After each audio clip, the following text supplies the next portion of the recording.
일생의 단짝과 함께 구했던 첫 신혼집이었습니다. 집을 살 수 있는 여건이 안 돼서 일단은 전셋집을 이제 알아보고 있는 도중에 부동산을 이제 통해서 여기저기 다녀보면서 이제 방을 샀어요. 19년 봄에 계약을 했고 이제 2년이 지났었는데 그때 이제 계약갱신 청구권을 사용해서 2년을 연장했고 부부와 계약을 한 사람은 60대 여성 이 씨. 그녀와의 만남은 꽤 인상적이었다고 합니다. 이쁘게 사세요. 오래 살아주세요. 제가 여기 자주 못 와요. 되게 다소곳하게 얘기하는 것처럼 약간 매너 있는 것처럼 얘기를 하고 그랬었거든요. 그래서 화장품 파우치만 요만한 거에다가 그걸 열어가지고 막 도장을 뒤지는데 근데 그 안에 도장이 되게 많은 거예요. 도장이 많다고요? 아니 이거 아니네 이거 아니네 막 이랬더니 막 이거 이렇게 해야지 이거네 여기 있네 여기 있네 이러고.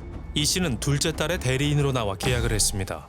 부부는 한 차례 전세 계약 연장을 한 뒤 계약 만료 전 집을 나가겠다고 했답니다. 분양받아놓은 아파트가 있었거든요. 보증금을 돌려달라 이렇게 했더니 통화는 안 됐고 맨날 문자로 하라고만 했었어. 집주인과 통화를 해본 적이 없다는 부부. 이번에도 전화를 받지 않아 이사를 가겠다는 문자를 남겼지만 아무런 답이 없었답니다. 속타는 세입자들의 마음을 아는지 모르는지 작년 12월 문자를 끝으로 집주인은 연락을 받지 않았고 그날부터 신혼부부의 일상은 망가져갔습니다. 비슷한 상황은 또 벌어졌습니다. 민숙 씨도 이 씨를 만나 계약을 했답니다. 처음에 계약할 때는 김이라는 사람하고 했어요. 그랬는데 한 3일인가 지냈는데 집이 팔렸다고 그러더라고요. 팔려서 그 사람하고 다시 재계약을 해야 되겠습니다라고 얘기를 하더라고요. 전세 계약 후 얼마 되지 않아 집주인이 바뀌었는데 이번에도 딸의 대리인으로 나와 계약을 했다는 이 씨. 이라는 사람이 엄마고 이라는 애가 딸이고 그래서 개명이로 와서 엄마가 와서 도장을 찍고 이렇게 했어요. 2억이 넘는 전세금은 모두 현금으로 냈습니다. 그런데 아직 2년이 됐는데 맘대로 해라라고 전화도 안 받고 엄청 내가 속이 상해요. 솔직히 말해 돈 민숙 씨에게 전세 보증금은 전 재산이나 다름없었습니다. 내 손해 본 거 좀 돌려줬으면 좋겠어요. 좀 도와주세요. 집주인 한 씨의 연락 두절로 집을 사지도 방을 빼지도 못하는 처지가 됐다는 은수 씨. 전세 계약이 원치 않게 연장됐기 때문인데요. 다른 주택, 임대주택이 된 게 있어서 이사를 가야 되는 내용을 먼저 전달했어요. 근데 자기가 돌려줄 돈이 없으니 그냥 알아서 매매를 하고 그 돈을 가져가라는 식으로 얘기를 하더라고요. 계약금을 넣지 않으면 당첨된 임대주택이 취소될 수 있는 상황임에도 아이고. 집주인은 돌려줄 전세금이 없다면서 집을 구매할 사람을 구해오라 했답니다. 이야, 그게 말이 되나요? 피해 세입자들은 전화를 받지 않는 집주인의 실체를 나중에 알았답니다. 문자로만 연락하는 집주인의 정체가 딸이 아닌 엄마 이 씨라는 겁니다. 딸은 명의만 빌려줬을 뿐 엄마인 이 씨가 세입자들과 연락을 나눈 겁니다. 제가 할 수 있는 게 없더라고요. 그래서 좀 알아봤죠. 관련된 사건을 당하신 분들의 방이고요. 네, 개봉, 하곡동, 그리고 공항동, 그리고 평도 있네. 아이고. 관악구, 가산동, 금천구, 북산, 하곡. 2017년부터 수백 채의 빌라를 사들인 실소유주 이 씨가 전세금을 돌려주지 않고 있는 건데요. 그녀는 어디에 얼마나 많은 빌라들을 소유하고 있는 걸까요? 제작진은 등기부 등본을 확인하고 하나씩 분석에 들어갔습니다. 도봉구. 이거 시흥이 있어? 여기 포천도. 포천? 포천이요? 피해가 발생한 지역은 서울과 인천, 경기도 내로 소유자는 이 씨의 두 딸들이었습니다. 대단하다. 엄마 이 씨가 딸들의 대리인 자격으로 계약한 주택의 수는 무려 500채에 달합니다. 현재 등기부 등본에 나와 있는 두 딸들의 주소지는 같은 곳인데요. 같이 살고 있을까요, 그러면? 우리는 먼저 해당 주소지를 찾아가 봤습니다. 계세요. 계세요. 아무런 응답이 없습니다. 오랜 시간 집을 비운 것 같아 보이는데요. 이제 피해자분들이 내용 증명을 보냈는 거 그런 거로 보입니다. 방송국에서 취재나. 이웃들은 새 모녀에 대해 뭔가를 알고 있을까요? 혹시 이분이 여기 사셨던 거예요? 맞아요. 아, 이분 맞아요? 딸들 있는 걸로 알고 있어요. 혹시 딸이? 못 들었을 거예요. 딸이랑 아들도 있었던 딸이랑 아들? 그래서 잘은 몰라요. 너무 시끄럽고 해서. 시끄러워요? 왜? 옛날에는 막 사람들이 와서 숨어 있고 막 눈두드리고 막 이랬어요. 아예 막 사람들이 찾아왔어요? 저희가 어떻게 해야 되는지를 알려주셔야 된다는 얘기예요, 저희는. 아니, 그건 상황을 어떻게, 상황에 대해서 지금 체험을 하실 거 아니에요. 안돼, 사람은 목에 칼보다 죽이는 저희가. 수백 채의 빌라를 계약한 이 씨는 왜 전세 보증금을 돌려주지 않는 걸까? 피해자들의 이야기를 들어봤습니다. 차량 승용차 타고 다녔어요. 근데 자기가 여기 살지도 않는데 동기표를 하고 싶다고 했대요. 그 사람이 이제 청소업체를 하면서 관리를 한다. 이제 뭐 집도 많이 있고 이런 것까지 한다. 심지어 빌딩을 관리하는 회사를 운영하며 관리비를 받았답니다. 새 모녀는 어떻게 이 많은 빌라들을 차지할 수 있게 된 걸까요? 피해자들이 계약한 집은 공통점이 있었습니다. 신축 빌라. 신축 빌라였죠. 신축. 대부분 신축 빌라에 살았다는 건데요. 이 집이에요. 입주 전 등기상으로 문제가 없던 넓고 깔끔한 집엔 어느새 가압류가 걸렸고 세입자들의 발목을 잡았습니다. 가압류요? 이 집이 제가 전에 살던 집인데 이 집에서 전세 사기를 당했어요. 2019년이니까 3년 전쯤에 이 집으로 이사를 와서 이제 작년에 이사를 나갔는데 작년에 나가면서 전세금을 이제 못 받은 거죠. 큰 금액을 대출받기 어려운 상황이었음에도 부동산 업자는 아는 은행을 소개해줬답니다. 전세금은 1억 9,600 정도였고요. 1억 4천이 은행 대출이었는데 은행에서 한 일주일 전부터 대출 연장 전화가 오는데 그분이 아니 그 사람 안 사는데요 라고 하고 그 전화를 끊어버렸대요. 그래서 이제 대출이 안 됐죠. 연장이 안 됐어요. 그래서 네, 신용불량자가 됐습니다. 결국 대출 연장이 되지 않아 대출금은 곧 빚이 되었고 전세금 역시 돌려받지 못한 상황. 남은 선택은 경매뿐이었습니다. 아유. 3,500만 원을 손해보고 전셋집을 낙찰받은 민숙 씨는 황당한 경험을 했답니다. 그 경매 받고 나서 떠나서 살았었는지 저기 전기요금이 19,000원 얼마가 나왔더라고요. 누가 와서 월세를 살았던 것 같아요. 화장실 따져 그렇게 썼더라고요. 분노해놓고 물도 내리지도 않고.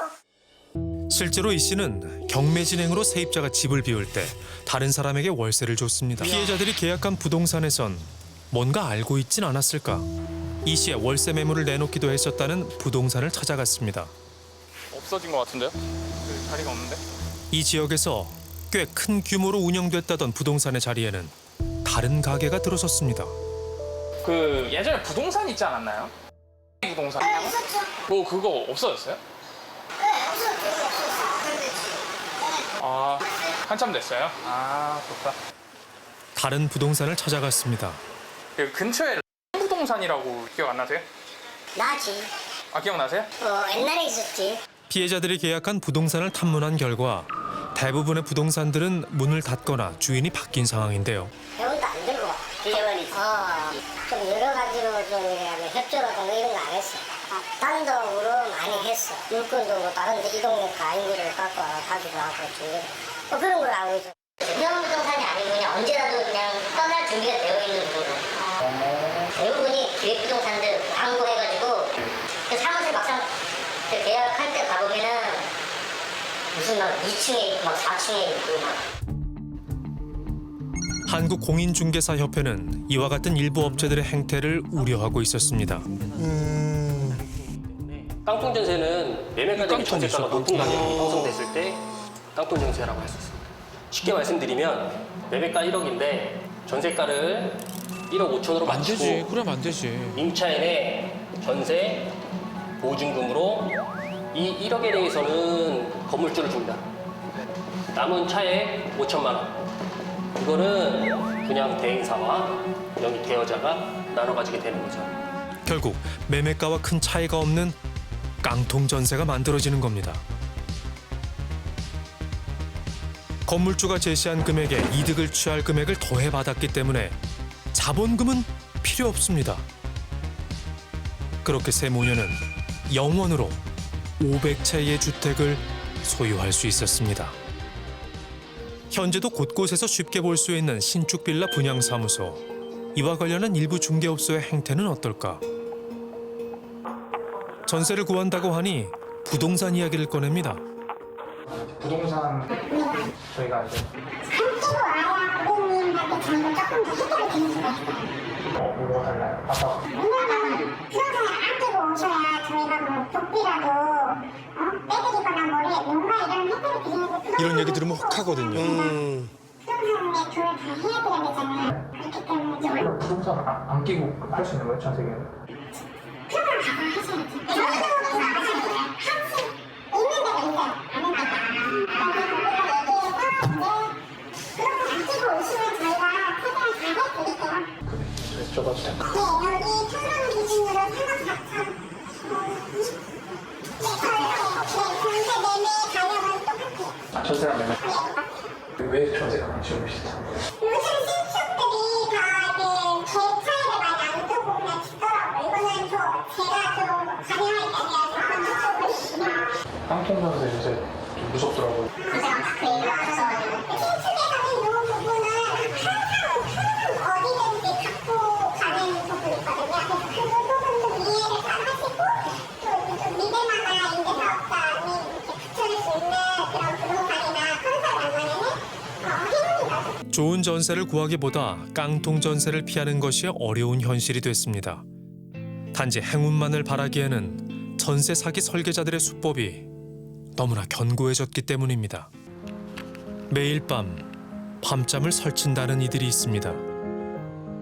같은 이제 임대인을 두고 있는 전세 세입자인데 그게 이제 임대인이 이제 집들이 다 압류가 되어 있어서 저희가 전세금을 이제 받지 못할 상황이 될 것 같아서 저희 여기 두 동인데요. 이 두 동 중에 거의 절반이 라고 보시면 돼요.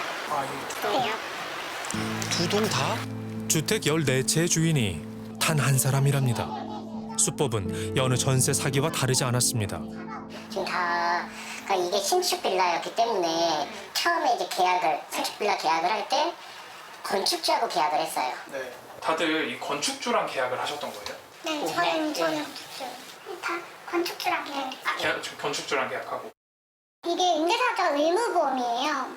보증보험까지 들었고, 보증보험도 들었고. 네. 그다음에 확정이자도 받았고, 전입신고도 압류 전에 근저당이 없는 상태에서 진행을 했고. 안전한 매물인지 점검하고 또 점검을 했지만 소용없었답니다. 나중에 좀 살다 보니까 이제 대리인이 와서 소유주가 바뀌었다.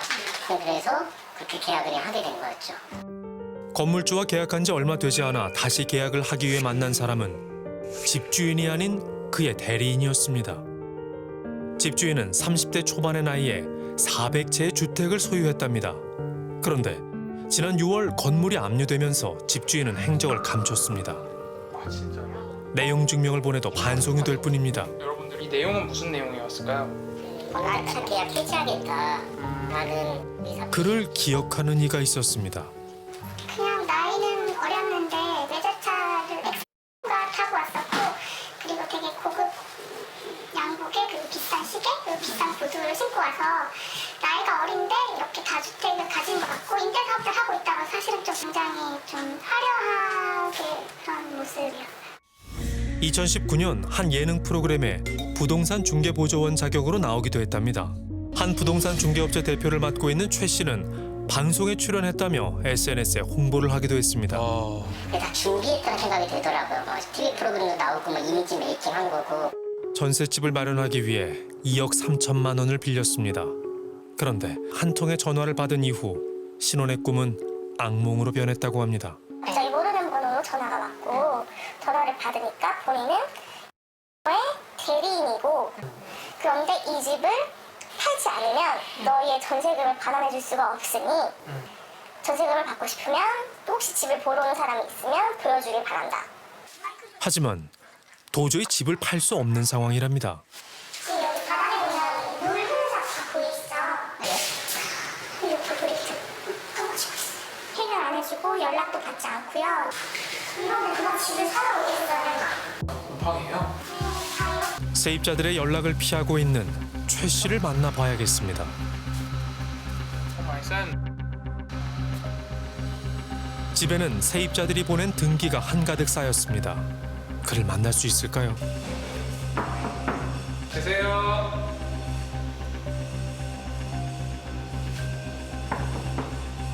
계세요? 연결이 되지 않아 음성사서함으로 연결되며 수차례 연락을 해도 대답은 없었습니다. 이번엔 그가 임대사업자로 등록된 업체를 찾아갔습니다. 저 비어있는 것 같은데 여기. 하지만 내부는 텅 비어 있었습니다. 아예 싹 비워버렸네요. 씨가 지금 대리인이라고 하셔가지고 연락드렸어요. 지금 저희가 일한 지는 2달밖에 안 됐었어요. 세입자를 빨리 구해야 보증금을 500채를 다 드리니까 빨리 세입자를 구해달라고 모든 부동산들한테 의뢰를 많이 하는 거예요. 씨가 종부세 때문에 갑자기 이제 뭐 감당이 안 되시는지 그거는 저도 잘 모르겠지만 연락이 그냥 안 되셔서 저도 뭐 당연히 이제 뭐 손을 뺀 거고요. 주민들은 최 씨와 그의 동료들의 모습이 예사롭지 않았다고 합니다. 애들은 다 외제차 몰고 다니고 여자애들도 다 BM 타고 다녀요? 다 외제차예요. 하여튼 뭐라 해야 돼. 그래서 무슨 부동산 애들이 뭘 하길래 저런 차를 끌고 다니나. 그리고 인근 상가 CCTV에 포착된 한 남성. 까마귀도 사람 젊은 사람이 거기 마지막 남았던 사람 같은데 그 부동산 사람. 저 사람이 아침에 와가지고 파쇄지하고 버리고 왔대. 마지막으로 부동산에 있었던 남자는 최 씨의 동료로 부동산 내부를 깔끔하게 정리한 이후 용달차와 함께 사라졌습니다. 최 씨 대신 전세 계약을 했던 대리인 역시 연락을 받지 않고 있습니다. 이 사실을 모르는 세입자들이 이곳을 여전히 찾기도 합니다. 그녀는 최 씨라는 사람보다 그가 설명하는 보험을 믿었답니다. 문 잠겨 있어요. 근데 이런 공인중개사 앞에서 하는 것도 사실 기간이 1년인 경우가 많아요. 저 같은 경우는 1년 이상 되었을 때 알게 되었잖아요. 이런 게 전혀 보호가 되지 않는 거죠. 안전한 보험까지 들어준다는 말에 믿음이 갔답니다. 중개업 하시는 분이 문제 없다고 했다. 뭐 보증보험도 들어가고. 신경을 다 믿으면 안 되죠. 보증금은 사실 저게 폼이지. 보증금 거는 거 그런 것도 막 계속 전화해야 되고 그냥 나는 몰라 하는 애들도 많지. 전세 가격이 올라 매매가가 비슷해지는 상황. 보증금이 위험합니다. 실제로 수도권뿐 아니라 지방을 중심으로 깡통 전세가 속출하고 있는데요. 저희는 그냥 가만히 기다리라고요?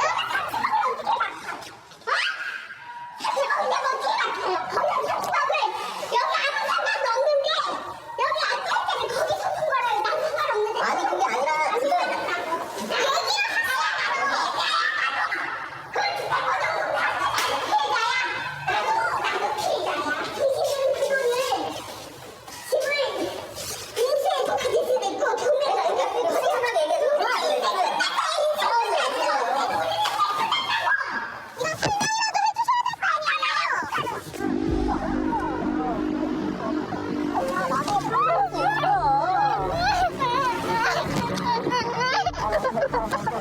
분양 대행업자들하고 조직적으로 결탁을 하고 처음부터 아예 사기를 하면서 수백 채의 빌라를 구입하고 약 한 298억 원 상당의 아이고. 임대차 보증금을 받는 사기 범행을 한 거를 밝혀서 주범들에 대해서 구속을 하게 된 것입니다.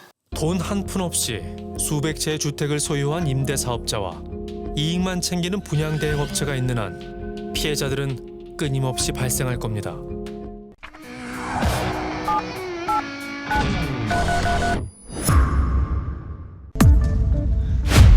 하이빅 어머니 연락처로 전화 걸어줘.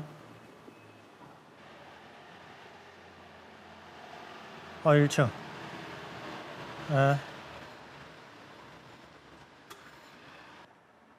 이곳은 원준 씨가 살고 있는 전셋집. 자기 집에 돌아왔지만 혼자서는 들어갈 수 없습니다.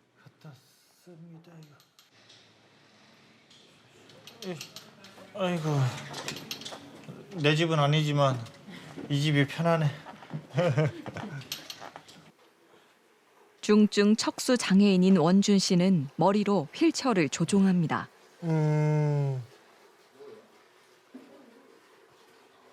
몸을 어디까지 쓰실 수 있는 거예요? 어깨만 이렇게 으쓱으쓱. 그러니까 어깨 이하로는 이제 운동신경도 차단됐고 감각신경도. 팔다리가 불편하다고 못할 것은 없습니다. 현재 그는 장애인식 개선 교육 강사로 활동하고 있습니다. 아, 저걸로 다. 강의 자료도 직접 만듭니다. 4년 전 가족들과 살 집을 급하게 구해야 했습니다. 그 공인중개사분이 저한테 다른 데 한번 매물 추천하겠다 하면서 인천을 보여주겠대요. 와서 딱 봤는데 생각보다 넓고 그리고 휠체어로 화장실 가야 되기 때문에 화장실 문을 열었을 때 변기가 정면에 있어야 되거든요. 맞네. 저 같은 경우에는. 그런 것도 딱 완벽하게 다 조건이 맞아진 거예요.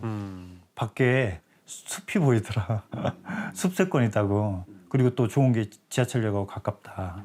조용하지, 또 햇빛 잘 들어오지, 또 숲 보이지. 그러니까는 어머니도 되게 마음에 들어 하셨어요. 깨끗한 신축 빌라. 입주를 망설일 이유가 없었습니다. 그렇죠. 문제는 2억 원이 넘는 전세금이었습니다. 예.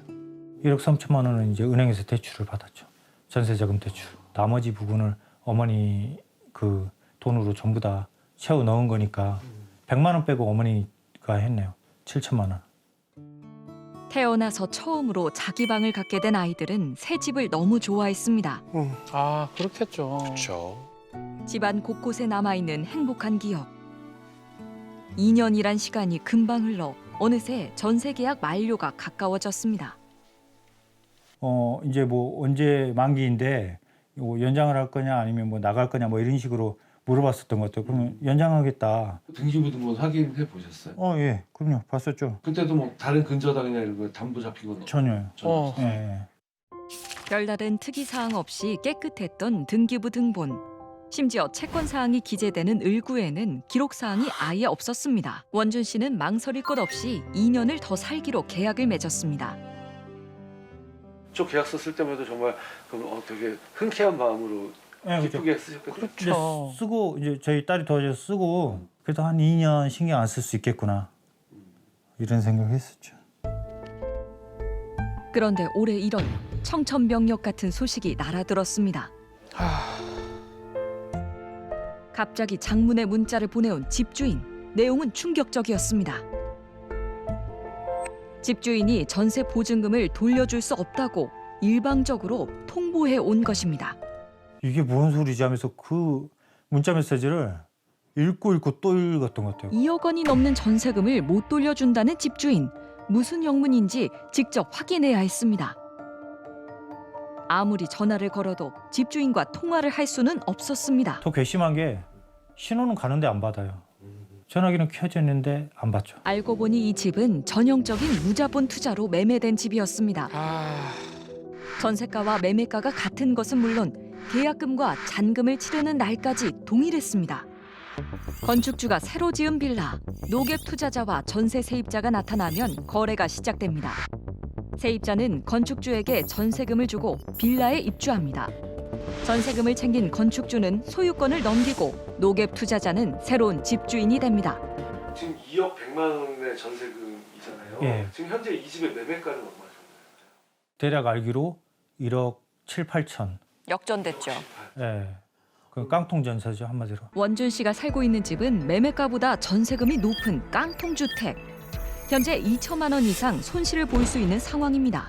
서울 양천구의 한 빌라에서 30대 전세 사기 피해자가 숨진 채 발견됐습니다. 가장으로서 책임을 다하기 위해 백방으로 뛰며 할 수 있는 모든 노력을 했습니다. 하지만 원준 씨에게 돌아온 대답은 절망적이었습니다. 지금 현재 전세 사기로 입증할 만한 상황은 아니다. 기한이 남은 사람들한테는 그렇게 얘기가 되나 봐요. 아직은 확정된 게 아니니까 네. 피해자가 아니다. 네. 피해자가 아니다. 연락을 받지 않는 집주인. 답답한 마음에 다시 문자를 받다는 원준 씨. 어쩌면 전세 사기 피해자가 나 혼자만은 아닐 거란 생각이 들었습니다. 인터넷에서 집주인의 신상을 찾아본 원준 씨. 그랬더니 놀라운 검색 결과가 나왔습니다. 바로 원준 씨와 같은 집주인에게 전세금을 건넨 사람들의 대화방이었습니다. 그렇게 모인 사람들이 무려 50여 명이 넘었습니다. 아이고. 단톡방으로 들어가게 됐고 거기 들어가 보니까 이제 피해자들끼리 서로 힘냅시다. 한번 뭐 우리 견뎌내 봅시다. 우리는 죽지 맙시다. 막 이러고 있거든요. 근데 사실은 피해자들이 한두 명이 아닌 거를 확인을 하게 되니까 더 정말 불안하더라고요. 이 집에 이사 온 지 4년째. 어머니는 단 하루도 방문을 닫은 적이 없습니다. 항상 귀를 쫑긋 세우고 있는 어머니. 언제 아들에게 도움이 필요할지 모르기 때문입니다. 옷을 입고 벗는 것도, 휠체어에 오르내리는 것도 어머니의 도움이 없으면 불가능합니다. 아들이 처음부터 장애가 있던 것은 아니었습니다. 대한민국 군인으로 기갑부대에서 근무했던 늠름한 아들. 이 세상에서 가장 착하고 가장 잘생긴 아들이었습니다. 하지만 아들은 자전거를 타던 중 불의의 사고를 당했고 중증 척수 장애를 갖게 되었습니다. 아이고. 내가 이 전세 사기를 당할 수 있다는 생각 해본 적 있으세요? 안 해봤죠. 우리한테도 이런 일이 있을까 그런 생각 어떻게 해봤겠어요, 사람이. 내 자식이 이렇게 장애인 된다는 생각은 진짜 꿈에도 안 해봤는데 내가 그런 일을 지금 겪고 있잖아요. 그럼 이 전세 사기 같은 것도 이렇게 말은 들어봤지만은 또 내가 이렇게 저기 할지는 몰랐고요. 근데 만약에 그럼 강제로 나가라 그러면 어떻게 하실 거예요? 저희들도 버텨야죠. 어떻게 나가요? 어디로 가요? 천천히. 이쪽으로 약간 삐뚤어져. 아들 앞에서는 내색하지 않지만 어머니 역시 이 집에서 계속 살 수 있을지 걱정이 앞섭니다. 전세 계약 만료까지 5달도 채 남지 않았습니다. 어머니의 기분을 풀어드리려고 원준 씨가 실없는 농담을 던집니다. 아 근데 이제 보니까 이 집에 문제가 생긴 게 이것 때문인가 하는 생각까지 들어버려요. 이 그림이 하필 집이 풍선에 매달려 날라가. 엄마 봐봐. 어디가? 내가 예전에 이거 바탕화면 계속 이거 썼잖아. 집이 풍선에 날아가고 있어. 왜 그런데? 안 돼, 바꿔야겠어. 아, 기분 나빠서. 그래, 너로 선택. 이게 문제였군. 전세가와 매매가가 같았던 노갭 투자 빌라. 잘못하면 정말 경매로 날아가 버릴지도 모릅니다. 경매 낙찰할 때 들어갈 돈은 어디 있죠? 고민해봤는데 저금리 대출을 제가 받는다 했을 때 그걸 받는 용도가 사실은 뭐 경매 진행 시에 도움을 받겠다는 건 그런 거잖아요.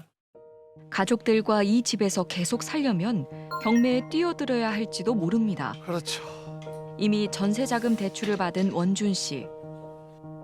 또 다른 저금리 대출이 절실합니다. 아이고 정말. 안녕하십니까. 금융감독원 이현지원입니다. 네, 수고하십니다. 제가 뭐 좀 여쭤보려고 전화드렸어요. 네. 그 1~2%대 저금리 대출을 받을 수 있는 대상이 어떻게 될까요? 선생님도 그러면 어쨌든 좀 전세 사기 피해를 당하신 건가요, 그러면? 본인은 지금 전세 보증금을 상환할 능력이 안 된다. 기본 전제는 지금 네. 금융권이나 이런 데 전제는 결국 그게 전세 피해 확인 사실을 받아야 이제 지원을 하겠다는 거라 아, 결국 그거는 이제 그 전세 피해 센터에 있는 그 허브에서 발급을 해주는 거거든요. 네네. 감사합니다. 수고하세요. 네. 전세 사기 피해 확인서를 받아야만 저금리 대출을 신청할 수 있습니다. 네, 전세 피해 지원센터입니다. 상담을 어느 정도 받았었는데 그때 뭐 명확한 어떤 그런 해결책은 못 들어가지고 지금 현재 저희 집주인 같은 경우에는 그 피해자로 지금 추측되는 게 250명이 넘어요. 그리고 지금 형사 고발된 상태는 뭐 한 26명 정도 이렇게 돼 있는 상태인데 그런 경우라면 뭐 이렇게 근데 뭐 형사 고소하신 경우에도 접수는 받아들 수 있는데 네네. 심사 결과 그 피해자로 확인받기는 좀 많이 어려운다고 얘기는 하네요. 어렵다고요? 그 신청을 하실 수는 있다고 합니다. 저금리 대출이나 긴급 주거 지원 신청을 위해 꼭 필요한 전세 사기 피해 확인서. 그런데 올해 들어 발급된 건 단 107건에 불과합니다. 전세 사기 특별법 정부 초안이 나오는 날 원준 씨 가족이 마루에 둘러앉았습니다. 정부가 전세 사기 피해자들을 지원하기 위한 특별법을 오늘 발표했습니다. 특별법은 피해 주택을 매수하느냐, 거주를 보장하느냐 하는 투트랙입니다. 관건은 법안에서 제시한 6가지의 요건을 갖춰 피해자로 인정받을 수 있는 겁니다. 자, 그런데 사기 피해자로 인정받기 위해서 충족해야 하는 조건들이 워낙 까다로워서 전세 보증금을 못 받는 상황이면 무조건 피해자로 인정받아야 되는 거 아닌가요? 집주인이 뭐 한두 채 가지고 있는 것도 아니고 수백 채를 가지고 있는 상황이면 그 갭 투자해가지고 하는 방식으로 지금 깡통 전세 만들어 놓은 거잖아요. 그러면은 무조건 이건 보나마나 전세 사기 피해자로 인정을 할 수밖에 없는 상황일 것 같은데. 오늘 처음 알게 된 거라 사실 지금 많이 고민하고 있어요. 여기서 좋은 친구들 많이 사귀었고 또 이사 가게 되면 멀어질 수도 있으니까.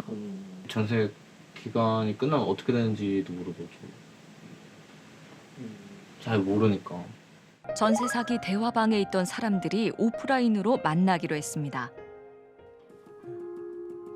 아이고, 아유 되게 젊어 보이는데요. 안녕하세요. 네. 찌엔님 부부 여기 앞에 앉으시면 될 것 같아요. 아, 두 분은 부부인가 봐요. 저희는 1억 9,200이 전세가고요.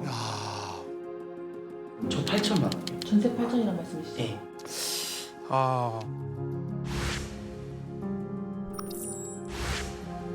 원준 씨 받은 문자하고 똑같은데 복사했는 것 같은데. 전체 문자네요. 나는 집주인을 본 적이 있다 손으로. 두 분은 보셨고 두 분은 알고 보셨고. 저희는 계약할 때 이 사람이 왔었어요. 아 진짜요? 이쁠 때 안경도 이 머리 임대 사업이라고 하시니까 저희는 막 이렇게 삐까뻔쩍하신 이런 돈 좀 분이신 있고 줄 알았는데 있어 보이고 그럴 줄 알았는데. 출입 와가지고 계약서 쓰는 날도 본인 거만 날인하시고 이제 신분증 이거 확인하시고 가신다고 가셨어요. 저희 아직 다 안 끝났을 때. 다 끝나진 않았는데. 자기 것만 다 근데 하고. 부동산에서도 저 사람 믿을만하다. 저 사람 임대사업자니까 진짜 믿을만한 사람이고. 그 집주인한테 물어봤대요. 아니 도대체 집이 한두 채가 아닌 것 같은데 몇 채냐 이렇게 물어봤었대요. 근데 나도 정확히 잘 모르겠다는 식으로.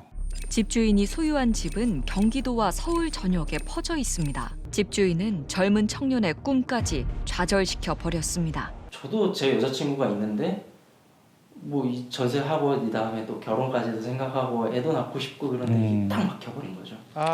동생들한테 물어봤어요. 형이 이런 식으로 당했는데 너네도 지금 뉴스에서 보고 있지 않느냐. 그러면은 어쨌거나 너네 테크트리가 월세, 전세, 매매 이런 식으로 어쨌든 사회생활하면서 이렇게 하는 게 꿈이고 이 나라의 이제 그건데 너는 어떻게 생각하냐니까 자기는 무서워서 전세 못 가겠다고. 내가 집을 지금 집값도 엄청 올라 있고 전세는 이렇게 멀뚱히 날아가 버렸는데. 차렷. 예중 샷. 아빠한테 경례. 아이가 4살인데 작게라도 돈을 좀 벌으려고 일을 다니고 있거든요. 식당에서 일하고 있거든요. 아이가 딱 어린이집에 있는 정도만 일을 할 수 있어서요. 사람 만나기를 참 좋아하는 사람이었어요. 저는 또 올라가. 못 살 것 같았어요. 너무 힘들어가지고. 그래서 저도 그 일 겪고 너무 많이 울었거든요. 저는 지금 개인의 삶을 좀 더 알아보고는 있어요.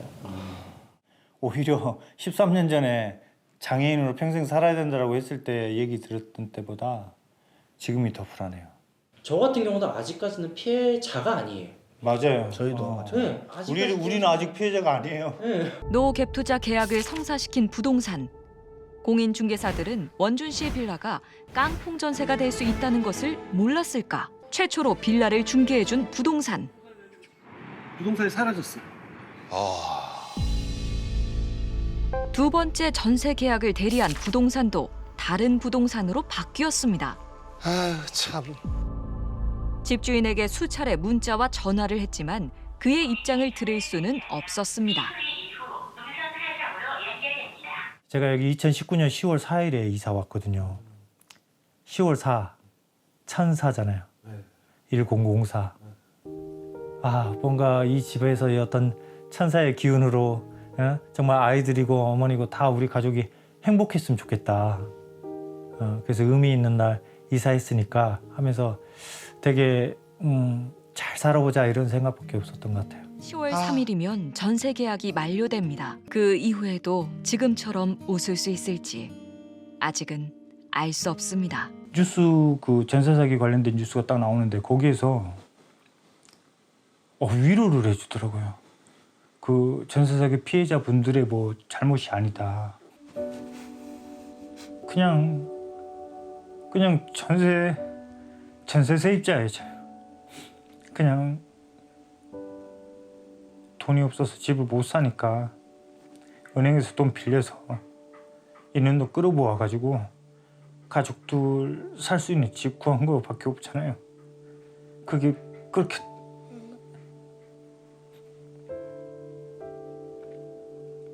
나쁜 게 아니잖아요.